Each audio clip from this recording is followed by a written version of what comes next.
రాష్ట్ర వ్యాప్తంగా ఉన్న మొత్తం 13,326 గ్రామ పంచాయతీల్లో 23 ఆగస్టు 24న గ్రామ సభలు నిర్వహించి తిరిగి పంచాయతీలకి పునర్జీవనం కల్పించడం.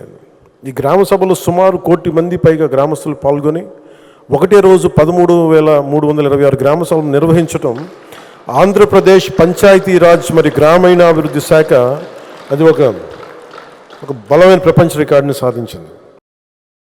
మన గవర్నమెంట్ ఆఫ్ ఇండియా ఈ పంచాయతీరాజ్ శాఖ కూడా ఆంధ్రప్రదేశ్ తాలూకు న్యూస్ని కట్ చేసి అక్టోబర్ 2న గాంధీ గారి జన్మదినం సందర్భంగా అన్ని దేశాల్లో మొత్తం గ్రామ సభలు మీరు చేయాలని మన ఆంధ్రప్రదేశ్ తాలూకు ఈ 13,326 గ్రామ పంచాయతీలని మనం ఒకటే రోజున ఎలా చేసాం దీన్ని మీరు తీసుకోండి అన్నట్టుగా వాళ్ళు ఆర్టికల్ మరి పోస్ట్ చేసి మరీ పెట్టారు.